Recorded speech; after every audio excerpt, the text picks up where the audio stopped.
My cousin sabotaged my engagement by framing me for cheating, all to take my fiancé for himself. 8 years later, I've rebuilt my life with an amazinf wife and family. Last month at a reunion, he admitted the truth while drunk. I made it all up just to have her. Now they're splitting up and my ex is begging for another chance, but I just smiled and walked away. 8 years ago when I was 30, 38 now.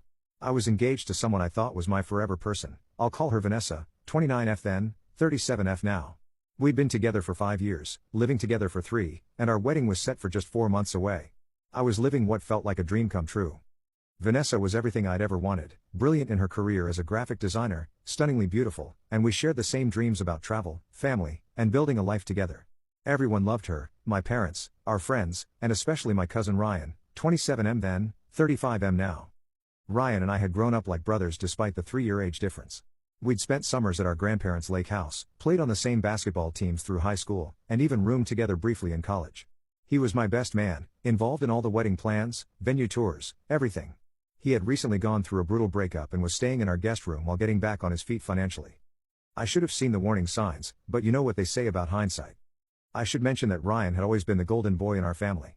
The star athlete, the charmer, the one who could talk his way out of anything.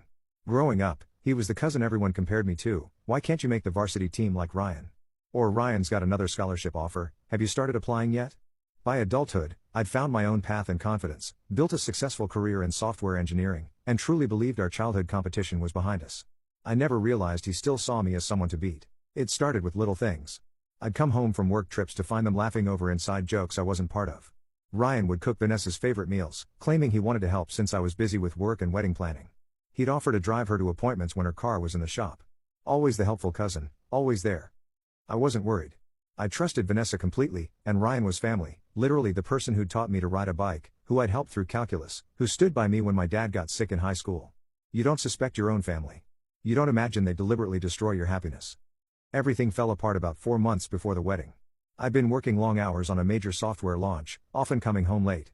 One Thursday night, I finished early and decided to surprise Vanessa. Instead, I walked into our apartment to find Ryan in an intense conversation with her, both of them stopping abruptly when they saw me. The look on Vanessa's face, I'll never forget it. A mixture of shock, anger, and disgust. Is it true? She demanded, her voice barely above a whisper. I had no idea what she was talking about. Ryan showed me everything, she continued, her voice rising. The messages with that marketing girl from your company. The hotel receipts. All those late nights working? How long have you been cheating on me? Our entire relationship? I was completely blindsided. The accusation was absurd. There was no affair, no marketing girl. The only person I worked with in marketing was Jeff, a 50-year-old guy with 3 kids who'd been mentoring me. What are you talking about? I asked, genuinely confused. There's no one else, Vanessa. I've never cheated on you. I looked at Ryan, expecting him to explain whatever misunderstanding had happened. Instead, he avoided my eyes. I'm sorry, man, he said quietly. I didn't want to be the one to tell her, but I saw the messages when I borrowed your laptop last week. And then when we ran into you and that woman having lunch downtown yesterday when you were supposedly in meetings. Vanessa deserved to know. I was speechless. Every word was a fabrication. I hadn't given Ryan my laptop password, and I'd been in actual meetings all day yesterday, meetings that Jeff had attended with me and could verify. Show me these messages, I demanded. I already deleted them, Ryan said, sounding regretful.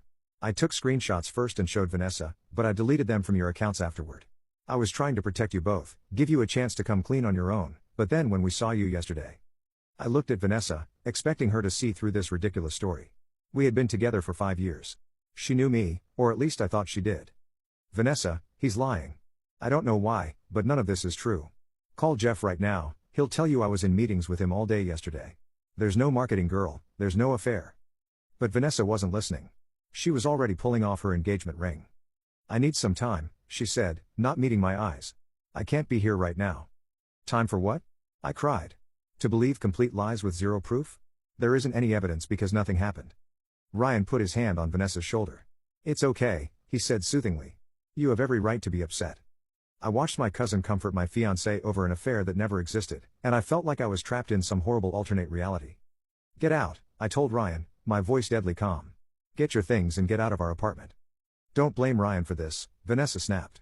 He's just the messenger. If you want to be angry at someone, be angry at yourself. And that's when I knew I'd already lost. Whatever Ryan had been telling her behind my back had taken root so deeply that she couldn't recognize the truth standing right in front of her. By morning, Vanessa had packed a bag and left to stay with her sister. Within a week, the wedding was officially cancelled. I was left alone in our apartment surrounded by save-the-date cards and vendor contracts, trying to understand how my life had imploded so completely. The worst part wasn't losing Vanessa. The worst part was what came next. Ryan moved out, claiming he couldn't be in the middle of this anymore. 2 weeks later, I learned from my cousin's sister that Ryan and Vanessa had been spotted together, helping each other through this difficult time. I was devastated but not surprised. The pieces were finally falling into place. When I tried to explain to my family what had happened, they were sympathetic but doubtful. Maybe there's been a misunderstanding, my mother suggested gently. Ryan wouldn't lie about something so serious. Even my closest friends weren't fully convinced. It just seems so unlike Ryan, my buddy Carlos said. He's always looked up to you. That was the most painful realization, discovering that no one truly believed me. Ryan had always been charismatic, the family favorite. I was the steadier, more reserved cousin. He told compelling stories, I shared facts. And in this situation, his dramatic revelation was more convincing than my denials. 3 months after my cancelled wedding, Ryan and Vanessa announced they were dating. They had the audacity to claim it just happened and they never meant to hurt anyone. My family was uncomfortable but accepted it. The heart wants what it wants, my aunt said with a sigh. I became the villain in their story, the cheating ex-fiancé whose cousin and ex found comfort in each other after my betrayal. I stopped attending family gatherings when they would be present. I couldn't bear watching Ryan play the role of the reluctant new boyfriend who just happened to fall for my ex. I couldn't stomach Vanessa's guilty glances, as if I was the one who should be asking for forgiveness. I was alone, betrayed by the two people I trusted most, and branded a liar and a cheater. That was my rock bottom. The night after learning about Ryan and Vanessa's relationship, I sat in my empty apartment and made a decision. I would not let them define the rest of my life. I sold the apartment and everything in it.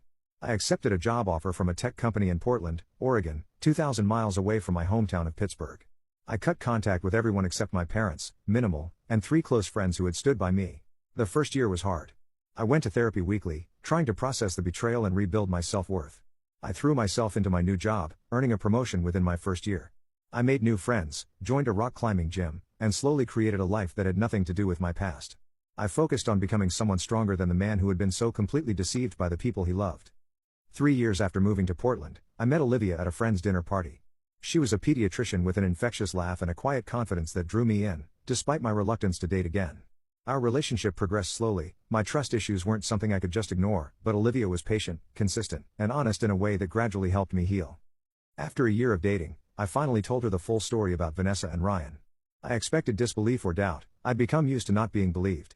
Instead, Olivia held my hand and said, "They didn't deserve you, and they certainly didn't break you." That night I cried for the first time since everything had happened, not from sadness, but from the relief of being truly seen and believed. We married 2 years later in a beautiful ceremony in the Columbia River Gorge, surrounded only by our closest friends and family.